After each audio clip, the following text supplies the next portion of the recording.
going on, everybody? So the Pope resigned. Everybody's talking about it. Everywhere you go, you see status updates and articles talking about it. It's a big deal. They're saying it's the end of the world. You see conspiracy theories everywhere.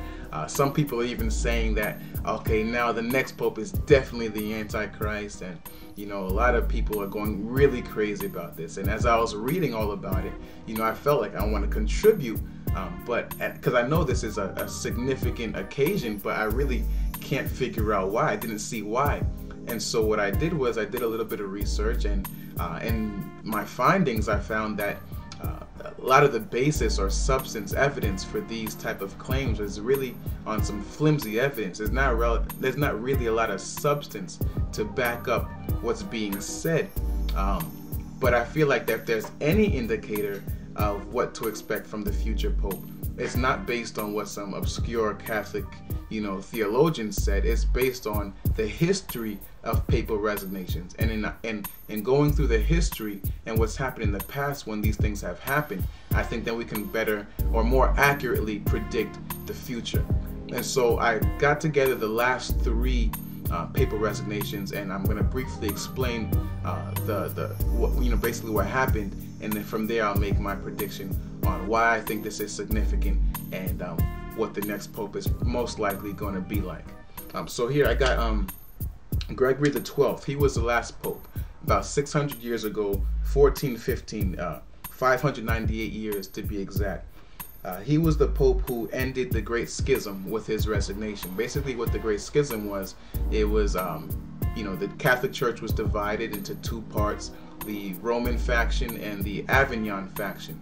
And, just for clarification or make it easy to understand, it's basically like Democrats and Republicans each electing their own president to rule over the Democrats choosing a president to rule over the Democrats, the Republicans choosing a Republican to to rule over the Republicans. And so it wasn't really pretty. It was very disorganized. The people, the surrounding nations, witnessing this, it was hurting the Catholic image. But it continued for years. The Catholic Church was divided.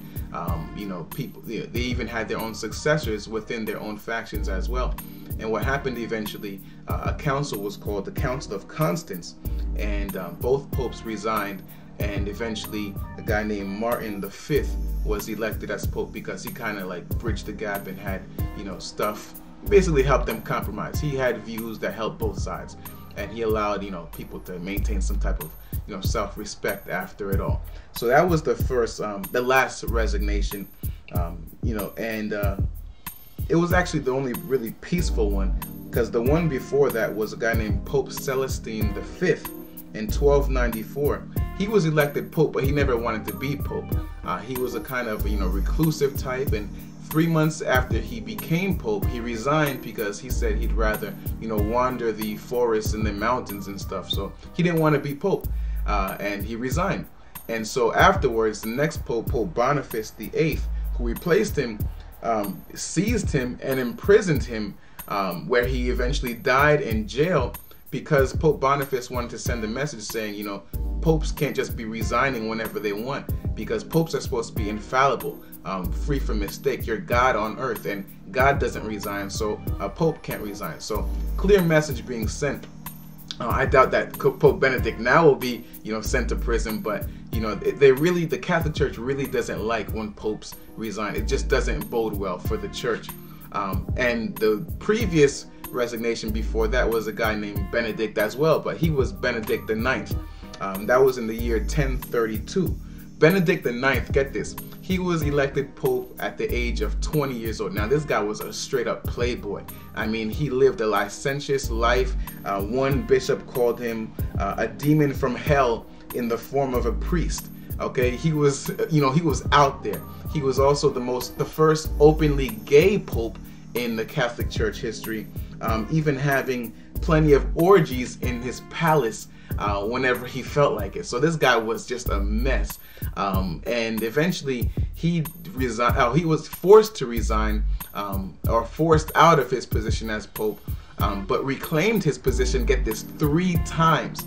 Because the first time he was forced out, he was replaced by a guy named Sylvester III, who was pretty weak. So Benedict came back and, you know, came with his army. They deposed him and he got his seat back. He got his throne. But it was pretty ugly. It made the church look bad. So what happened is Gregory's godfather, a guy named Pope Gregory XI, essentially bribed his godson to take the papal seat from him. So paid him a whole bunch of money and said, let me become Pope. I have a better reputation than you. You know, maybe I can fix the church. So Pope Benedict agreed, but eventually regretted his decision, and within the same year came back with an army again and took his spot back. And so now there are 3 popes claiming to be pope, because Sylvester never gave up, and the godfather wasn't about to give up, and here is Benedict sitting on the throne, and you know he's not going on anywhere. So what happened is, you know, secular authorities and the church came together and basically had a council and said, you know, all 3 of you guys got to step down. We're electing this guy named Clement II. But they weren't expecting that Clement II would die, you know, within a few years. So now again, the 3 popes who are still claiming to be pope are on the scene again. But of course, the strongest is Benedict the Ninth. And so Benedict becomes pope for the 3rd time, and now everybody's just like, you know, this guy just, you know, he's terrible. He got to get out of here. So German troops eventually removed him and, you know, put the next pope in place, and that was the end of that. So papal resignations don't come easy. They're usually preceded or followed by a lot of controversy, and it's only based on that evidence and that history that I can, you know, project that what follows from this current pope's resignation isn't going to be pretty either as well. So, you know, currently the Catholics have the larger part of their population or demographics in Latin America and in Africa, where people are very fundamentalist and very conservative in their Catholicism. I mean, these are the type of people who are, think in their thinking just as primitive as the people who, you know, did the Inquisition and things like that way back in the Dark Ages.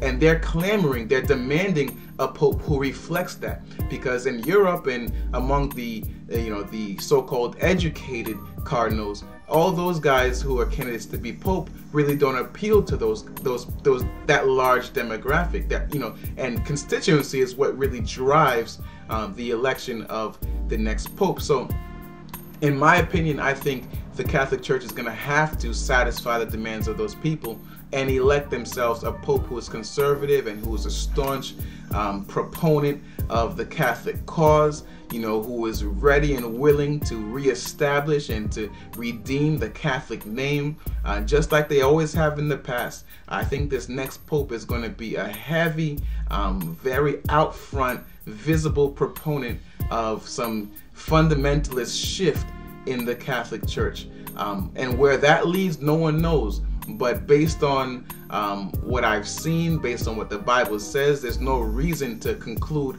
that this next pope will be the Antichrist. The Antichrist, first of all, is a spirit, and it's been around since the time of Paul. So it's not one person, and the individual Antichrist, according to the Bible, is actually Satan himself. So that's a whole nother subject. But I do feel that the significance of this pope resigning is only in the fact that the Catholic Church is now going to be motivated to really get down to fundamentalist stances and get themselves a next pope who will take them to that next level.